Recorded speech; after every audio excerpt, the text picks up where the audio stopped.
I'm going to start. So, welcome everyone. Welcome to Madrid. To everybody, it's not from Spain. I hope you're having a great time here. So, I want to make concurrency groovy again, but groovy in the sense of cool, you know, not in the sense of using groovy precisely. Well, first I'm going to introduce myself. I'm Alonso Torres. I work in Kaleidos. We are a Madrid-based company. Sorry? Better? Okay, so yeah, I'm a Groovy developer. Mostly we do web applications. Also, I'm a functional fan. I like. I usually program in different languages, just like Scala. I hope the Groovissimo doesn't kill me today. Foremost, it's important I'm not a Trump supporter, even if the title may indicate otherwise. As I was saying, I work in Kaleidos. We are like a very big, happy family. We are a small company. We're only 20 people. But we are not only Groovy developers. We have Python developers. We have JavaScript developers, sorry. Some people like Clojure. That joke gonna cost me on Monday. Okay, so there are Clojure fans. We have also Scala fans and Go fans. Yoo-hoo. And that's when things get messy. When you start discussing everybody's favorite language, things get messy because every language has its own concurrency features, no? For example, actors in Scala, very famous. The Clojure data structures, Go channels. Even Python, they don't have threads, but they have GPU parallelism. The event loop, I mean, one language that only has one thread, they are famous for concurrency. It's amazing. But what about Groovy? As I was saying, I'm a Groovy developer, so what's cool about Groovy? Well, yes, we conk.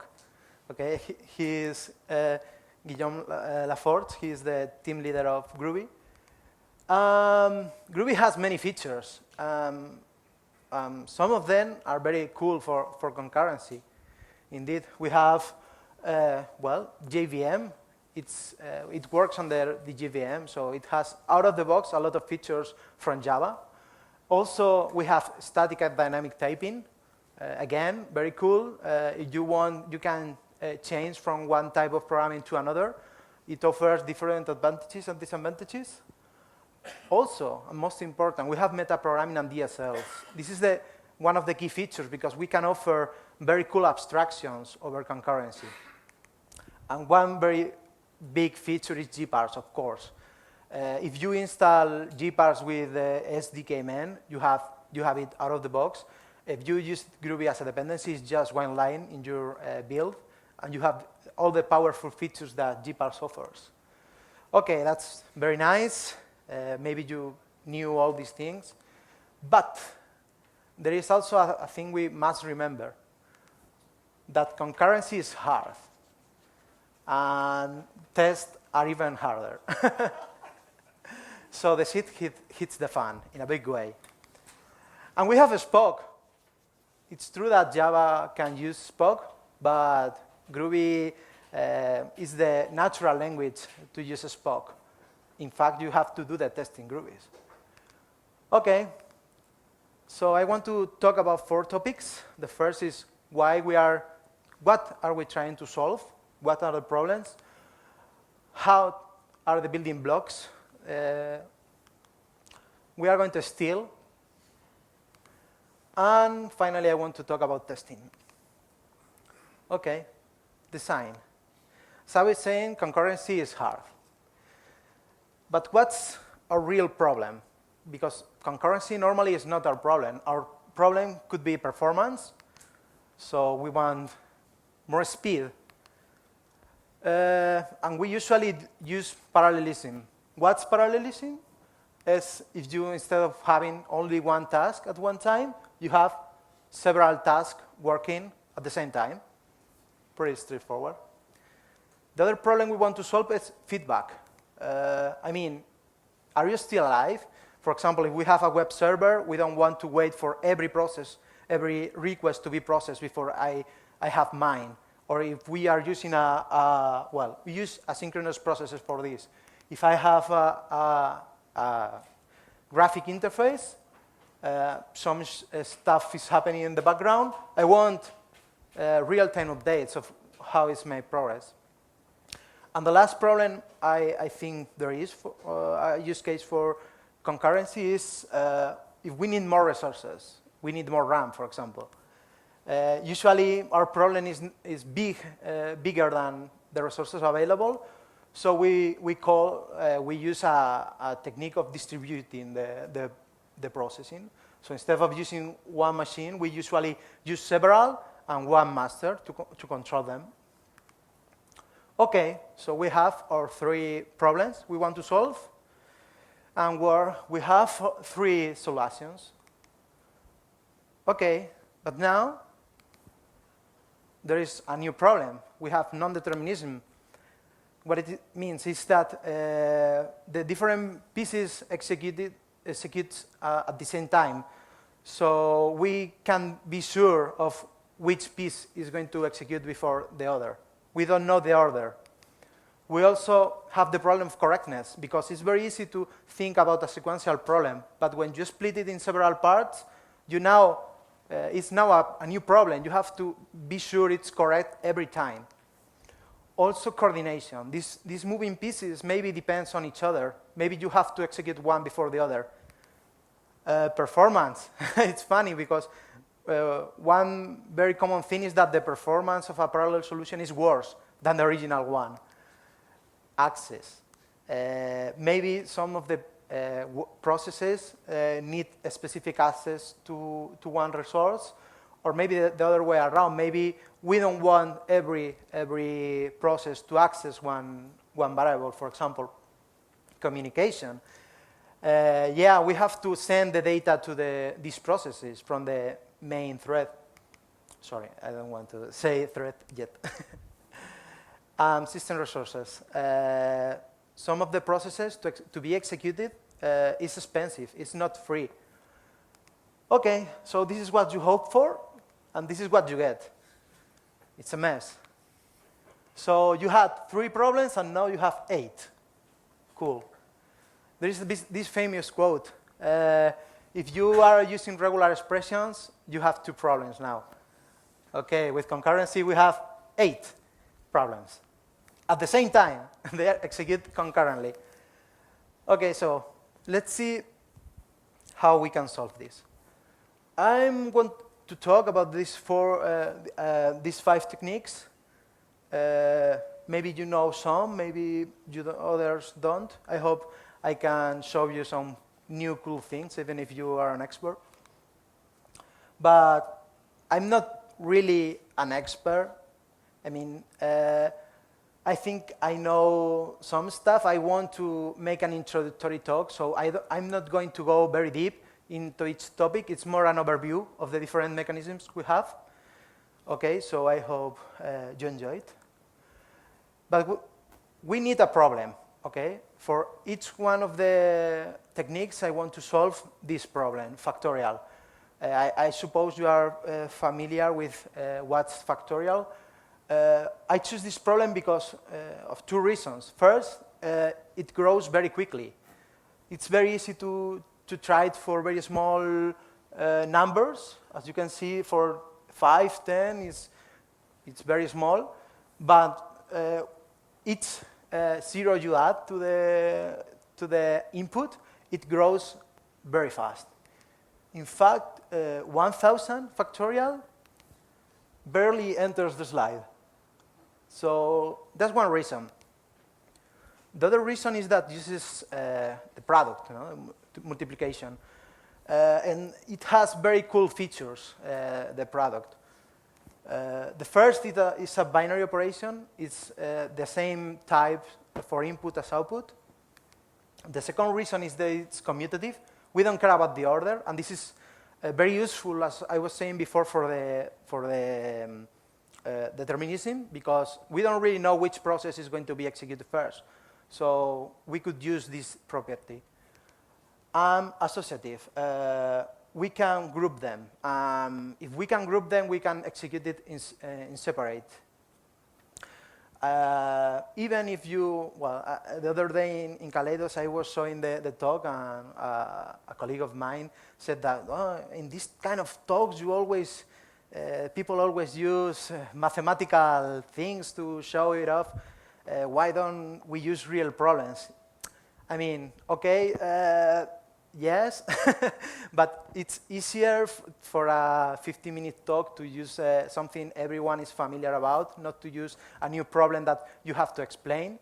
But I hope you can be aware of these properties if you are using a real problem. If your problem doesn't care about order, if your problem can be grouped in big things that can be combined later, that's a very good candidate for parallelism and for concurrency. Okay, this is the serial solution. I have to start somewhere. I know I could use more fancy stuff like inject or maybe streams, but yeah, I want to let it simple. By the way, I don't know if you knew, I didn't know before the talk, I discovered it preparing the talk, is that in Groovy you could use small g for literals, big integer. That's very cool. Because as you have seen before, the 1000 factorial is more than an integer. Okay, what's the time? How long does it take to run this factorial? It's almost 7 minutes for 1 million. Okay, so we have a performance problem.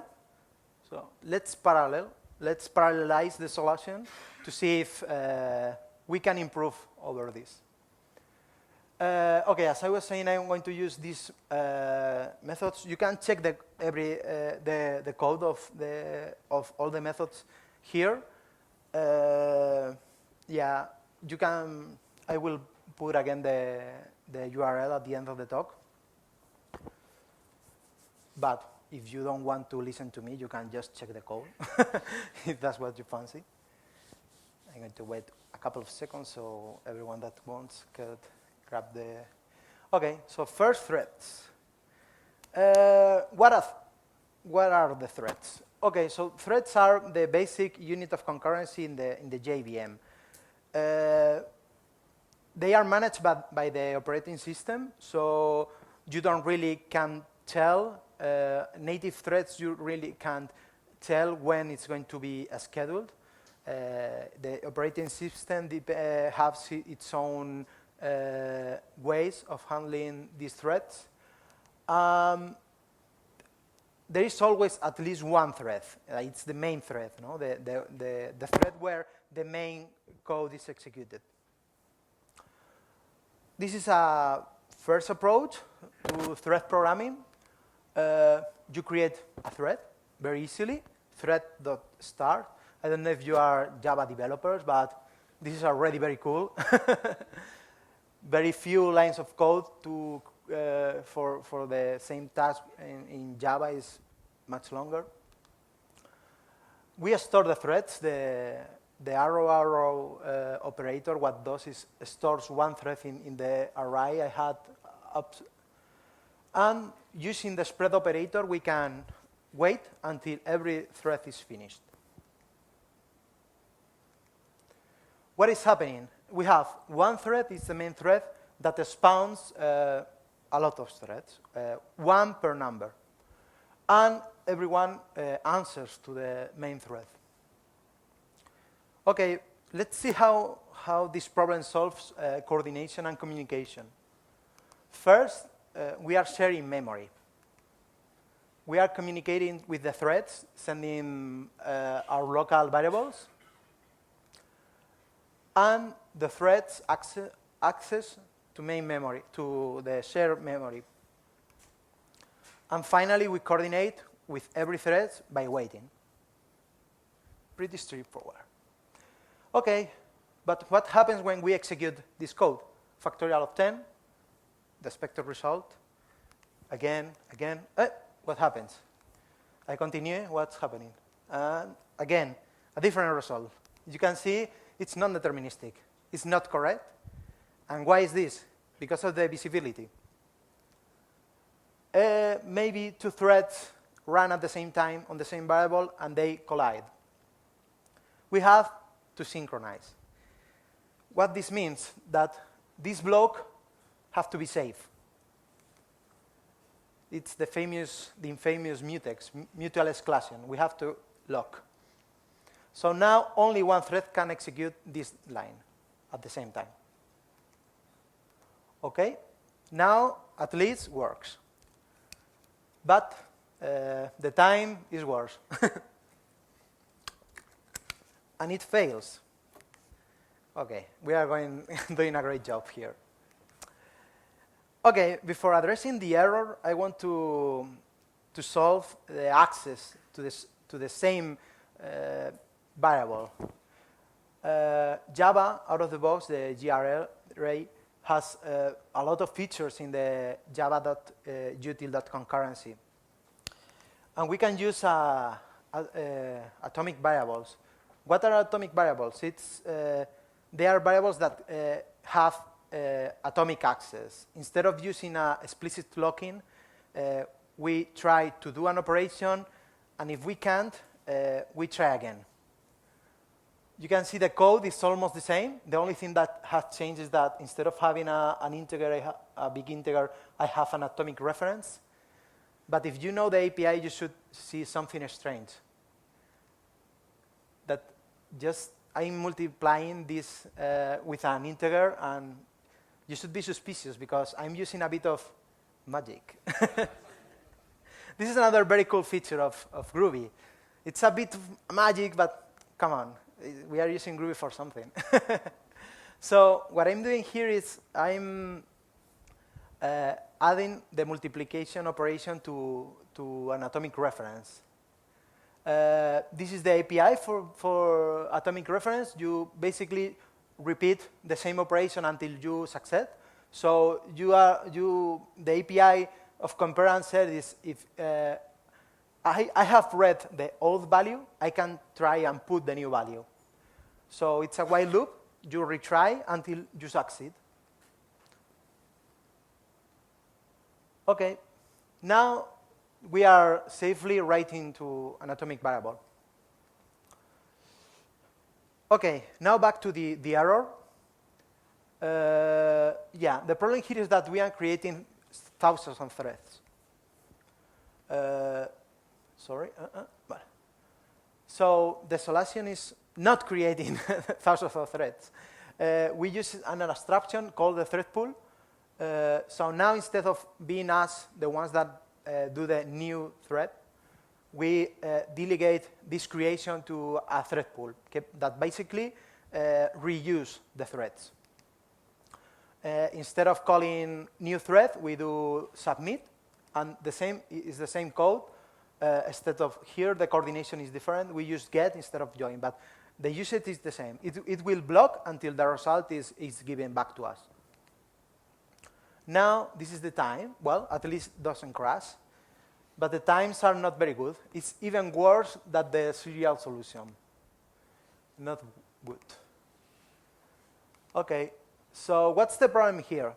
And this is one of the main things I want to tell you is sometimes we start doing parallel stuff. We try to parallelize everything. But that's not the correct approach. The good thing would be to find a middle point where the bigger stuff is doing in parallel while we have a small enough chunk to do it in serial. So instead of having one thread per task, we have threads that do a lot of tasks. Maybe we have a lot of threads, but they are doing more stuff. Yeah, I will going to use a serial product for my next slide. Basically, it receives from and to and multiply every number from to. Okay, so we divide the problem in batches. We divide batches, slices, chunks, whatever you want to call it.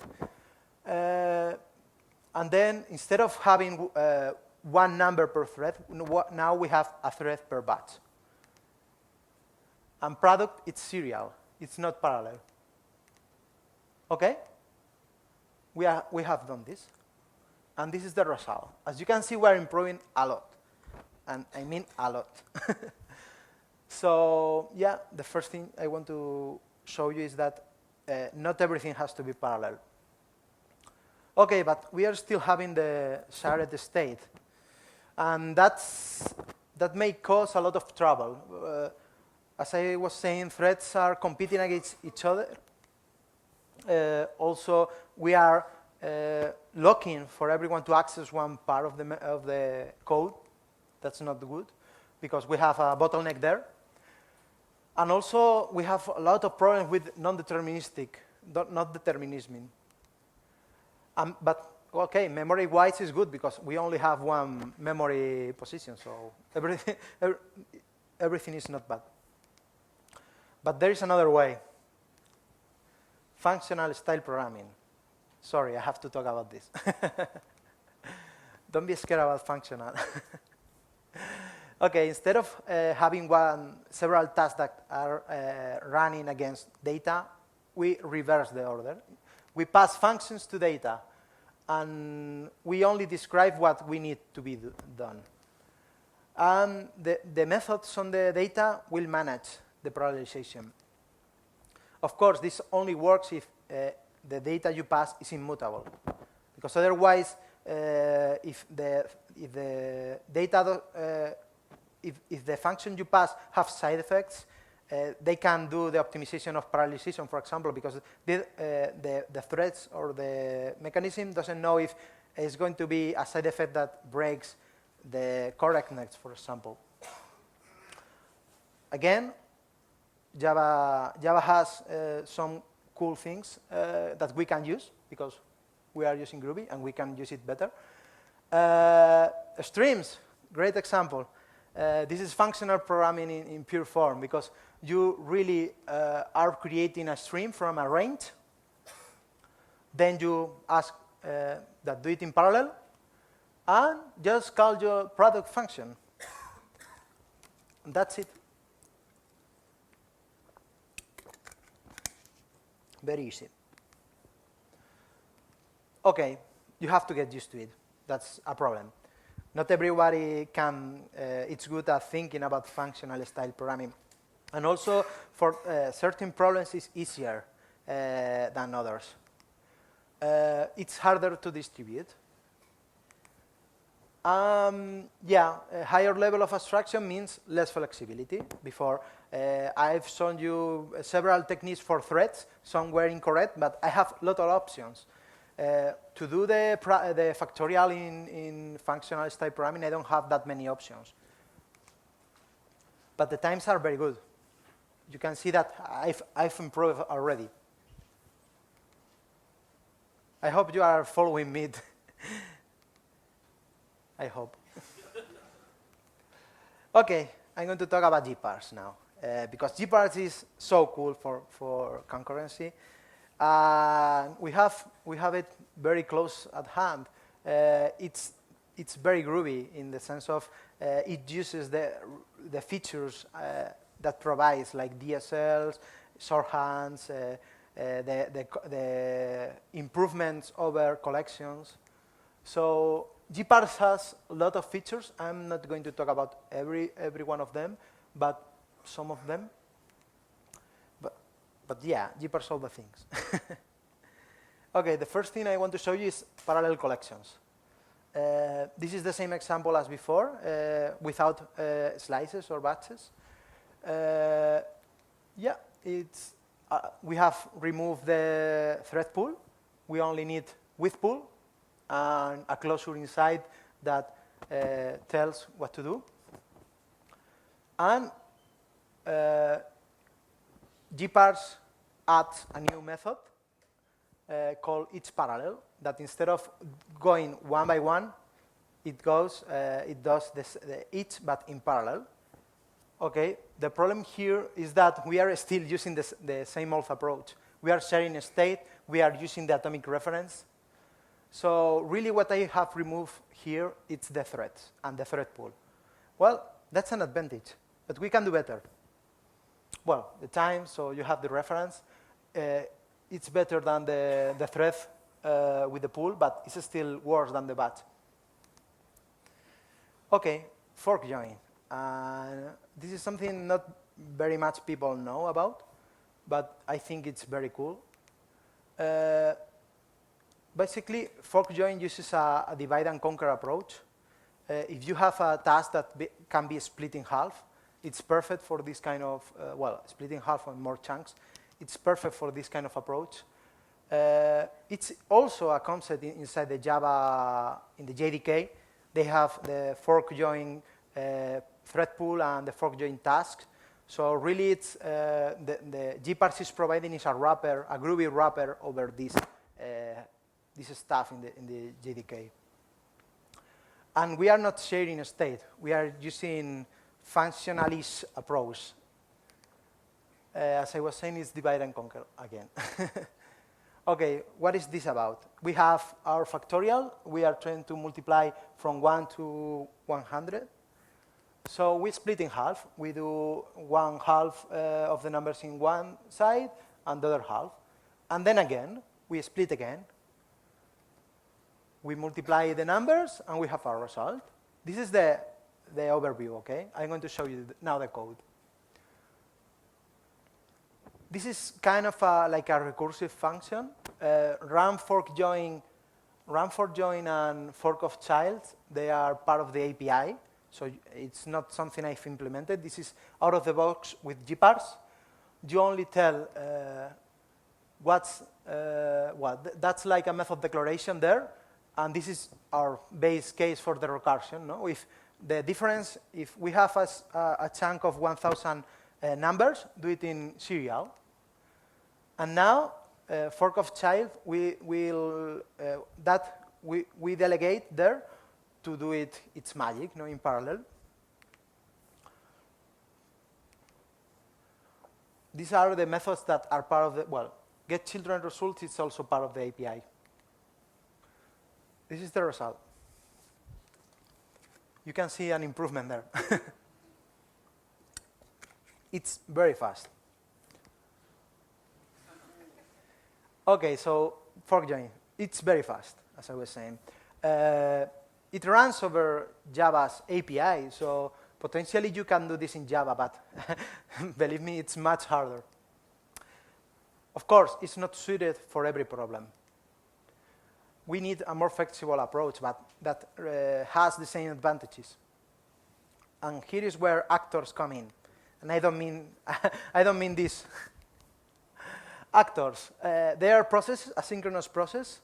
They usually encapsulate internal states, so they own an state.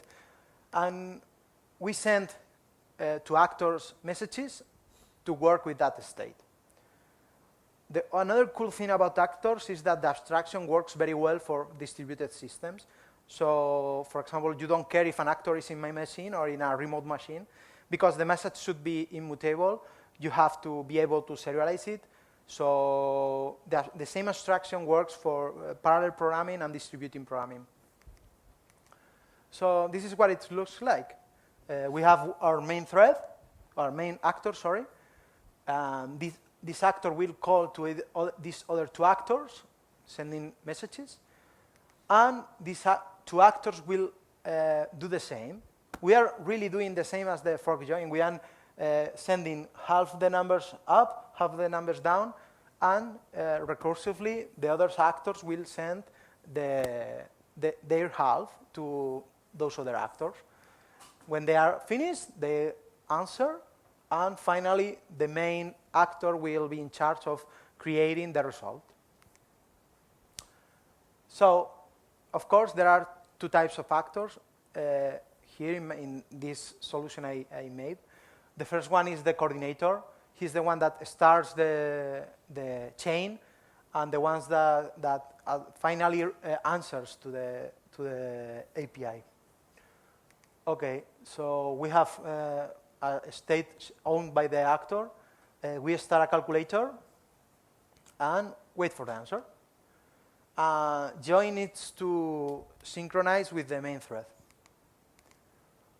Okay, span calculator. This is the actor that does the real job. Receives the message that comes from the coordinator. When it's small enough, does it in serial. Again, this is very important because it's key to improve the performance. Because if you do smaller chunks, you spend more time creating the actor and sending the message than doing the operation. And okay, this code is the next slide. Basically, again, if we are not in the base case, we are split in half, create two new calculators, and wait for the messages. Very simple. And this is the time. As you can see, we have improved even more than with ForkGen approach. Okay, that's the building blocks I want to talk about. But now let's steal. Yeah. So join me to the dark side of Groovy. Okay, closure. I hope the Groovissimo is not here. Okay, what I want to talk about is how we could use features from other languages in Groovy. And the first one I'm going to steal is from Clojure. Clojure is, I don't know if any of you don't know Clojure, but it's a functional language for the JVM. It's very famous for its concurrency, specifically for the data structures, but there are other features, very cool features. Yeah, but at the end of the day, it's bytecode, so maybe we could use something in our code. This is the same. I used the simpler approach, so you could see the difference easier. But yeah, of course, here I'm using GPars, but I'm not doing the batch thing, so this could be improved. Yeah, the API. We are creating an atom. Basically, the atom is kind of an atomic reference. It holds the state inside. But instead of accessing directly to the atom, we are calling swap. Swap is a function that receives a function. It's functional programming. We call swap, and we send the operation we want to do with the value. Here, we want to multiply the old value that was stored inside the atom with our new value.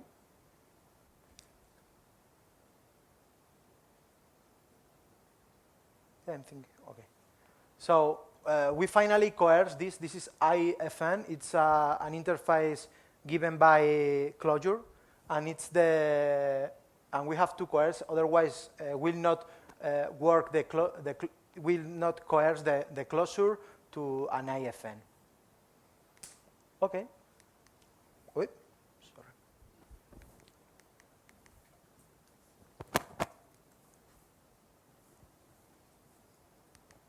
Okay. Well, the time is not important. As I was saying, I could improve over the time with the other techniques I've talked about. Really, I've put the time more for reference because I've done that for every other. Akka. I don't know if any of you are familiar with Akka, but it's very popular in the Scala space. Basically, it's a concurrency toolkit for Scala. It's used mostly for actors. Yeah, it has very cool features like distribution on actors and remoting. And also has Java bindings. Yeah. And you could use it from Groovy, of course. This example is much harder than the other one. The Akka API It's not very straightforward from Java. Of course, from Scala is another matter. But yeah, you could do it. You can see here I'm doing the same as I was doing in GPars. I'm spawning a calculator with the whole number, and then I wait for the answer of the calculator. This is what the main body of the calculator looks like. You have to make a match for each one of the messages it could receive. Here, the same message. I have two cases before because I want to do different things depending on if a message with the first number has arrived. Yeah, the same thing. We have the base case where we only reply with the serial product. Stops the execution. This is important because otherwise it will hang forever. The actor will not do anything. And yeah, I'm creating two actors and send half to each one.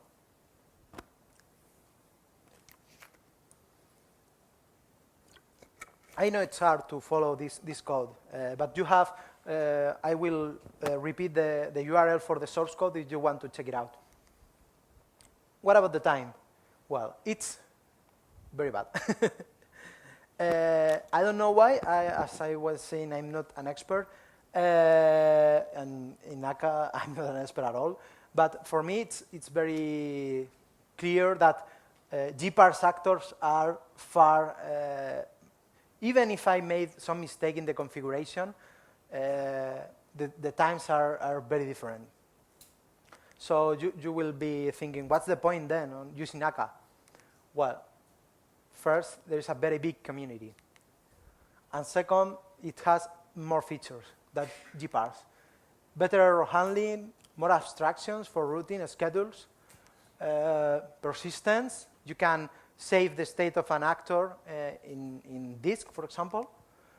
And the fault tolerance, it's also better. And you could distribute actors. Okay, talking about distribution. Spark, another thing we are going to steal. And this is very cool. Yeah, basically Spark is distributed functional style programming for Java and Scala. Again, we can use the bindings that give to Java to use it from Groovy.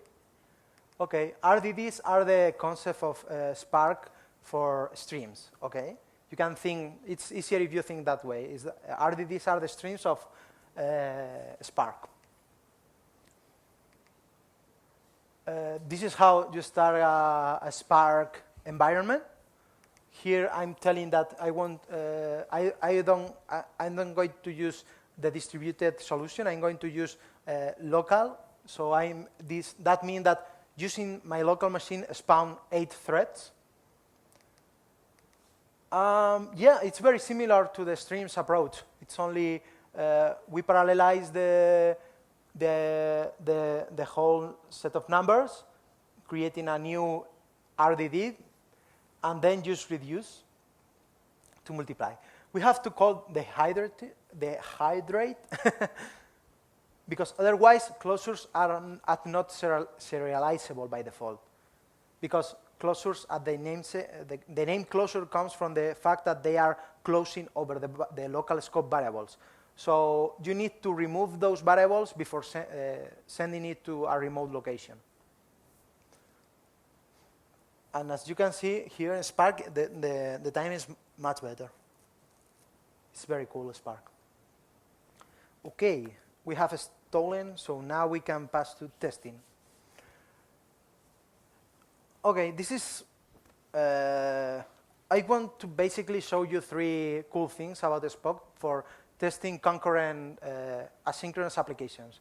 The problem with testing asynchronous code, for example, this code, I create a new uploader service, and I start the uploading. The closure I send here is the progress update, so I will receive progress for the typical uploading process. And this is my first try. I try to start the process, and then I hope when you after you call start, the process has finished. The problem is that when we call is done, it's not yet done. It will take time, but the start returns immediately because it's asynchronous.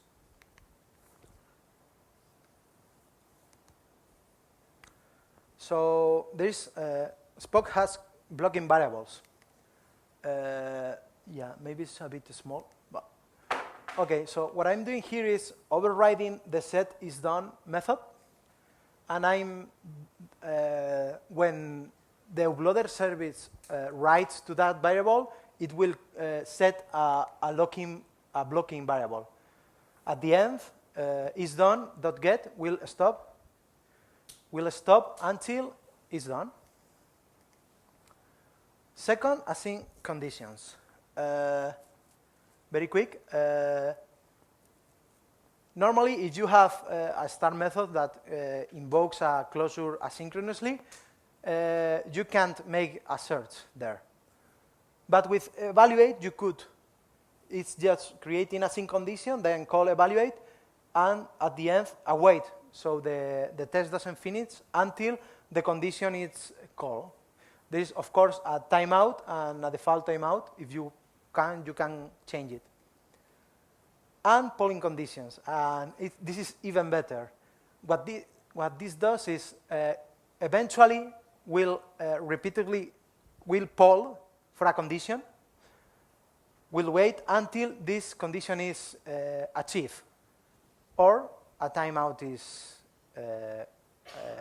or there is a timeout. If it takes too long, it fails.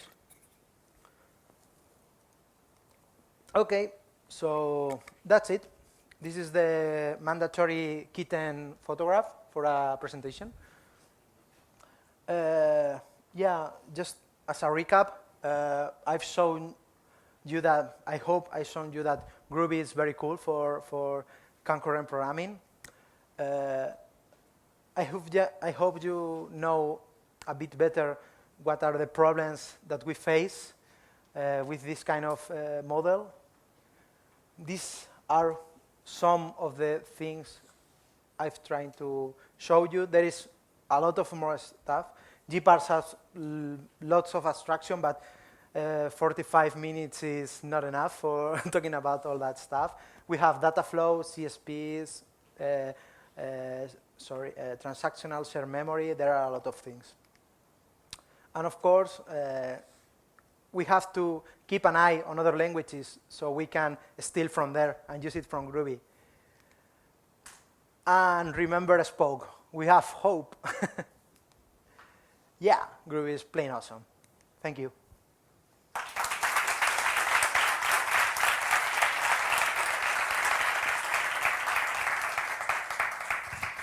Any questions? We have time for questions. So, what have you learned yourself while preparing this demo? Yeah, good question. Yeah, I've learned a lot. For example, the big literal thing I didn't know. Fork join, I've read about fork join, but I didn't know it was that fast. So I knew the concept, but I thought it was a very nice link with fork join and actor. So that's why I tried to research more about that. And then I was very surprised when I discovered that it was so fast. What I discovered also that Akka is much slower than GPars. I don't know if that's my fault or is Akka's fault. Maybe both. Yeah, a Spark, I've done a Spark from Scala, but really it's the first time I did it from Groovy, and I thought that was very cool. Yeah, a lot of things, really. I've learned a lot. You're welcome. Any more questions? Okay. Well, that's it. Thank you very much.